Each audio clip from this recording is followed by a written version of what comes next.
to that. I thought we couldn't get into a rhythm of things. There was always going to have like one moment where someone let down their guard, or we had a run play and we got hit back into a negative spot. There was a couple miscommunication checks that happened. We got a little just discombobulated in terms of just not being on the same page at times, and you could sense the frustration between everybody out there because they're so used to executing that red zone at a high level, and we didn't, and there's no excuse, and that's something that we will address, and we got to clean it up. But overall, I thought they played with effort. We still got a long ways to go. We do, and which is a positive. It's a humbling thing for these kids.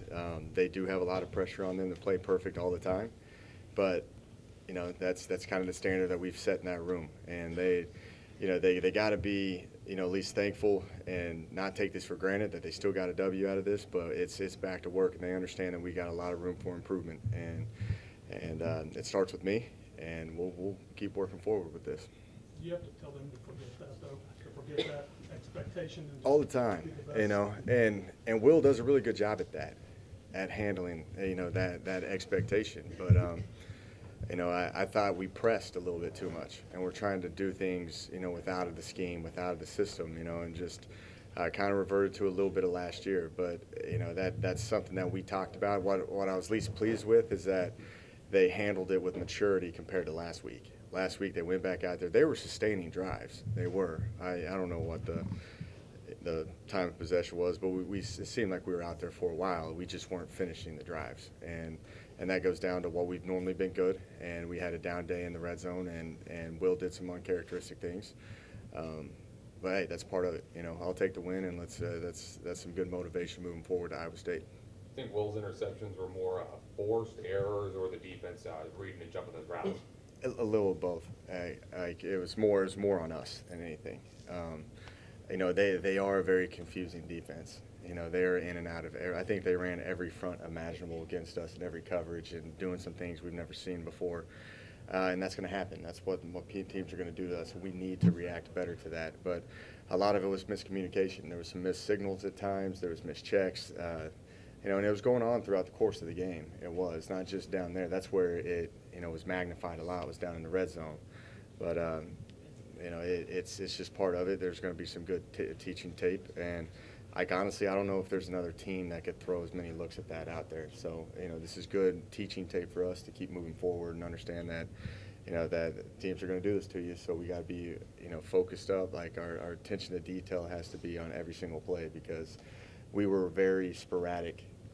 Where we were in a lot of longer situations, which we hadn't been that way in a long time. So, it goes back down to focus and making sure that we're on the same page and understanding what the defense is trying to do, and make sure that that we are all on the same page with our checks. Mixing stuff up have to do with some of the issues up front at times with distraction? Yes, it was. They didn't really do anything that we practiced for, which that comes down to just going through your base rules and making sure that we understand where the pressure's coming from and where the weaknesses are, and make sure that we get that. But I think Matt does a good job. He does. It's just something that he had a couple misses, which he comes off, he owns up to it, and we move on. The thing that I emphasized the night before the game is there's going to be adversity, there's going to be bad things that happen. But if you play consistently 4 quarters with great effort, which we lacked in the Texas Tech game, you could overcome some missed assignments and stuff. We still got some issues at the right guard position, and we need to keep working and getting better at it. These kids know that when we come in tomorrow, we're going to get back to work, and we're going to throw looks at them, and we're going to coach them up, and make sure that it doesn't happen again. Part of being a quarterback coach, teaching Will how to tackle. I didn't see it. My headset was dragging behind me somewhere. I think Dan has exploded over on that side too. But we need to avoid those situations. Obviously, it was bizarre to me because there's like 3 pick-6 situations. Yeah. Where each time that you threw it, you're like, wow, this could really go 90 yards for a touchdown. And I thought Will got a little down on himself, but that's part of the game. Every great quarterback has those moments, and it's just really how you respond and play the next play. And I don't think a lot of that stuff affected him because I thought he finished the game well and he made some good plays at the end of the game. What was the breakdown of checks and called plays on the turnover? On the turnovers, I'd say probably about half of them, but I don't know. We got to watch, and that's on me. I got to get him better prepared for situations. Do you feel like at times you almost didn't run the ball enough? I just couldn't get in a rhythm. Like every time that I came in, wanted to establish the run, and I wanted to start the game off with some easy completions and get it going. And Will takes a hit on the first play on a missed assignment, and I think he got a little bit rattled there. And I kind of, when I started running the ball, it'd pop at times, and then we'd hit for like minus yards, or we were getting like 2 to 3 yard gains, which I was probably getting a little antsy where I can get to some quick game stuff to get the chains moving a little bit more efficiently. And it was hard for me to find a rhythm with the run game. And, there were some drives that was popping, and you saw me keep leaning on it. But then, it's like we're running, and then we hit like a 4 yard loss. And then now you got to get back into the throwing game where, what's the next play? Let's be efficient, try to cut the yardage in half, and have an efficient third down call. So that's the hard thing to do with how when the run game's not popping the way it should.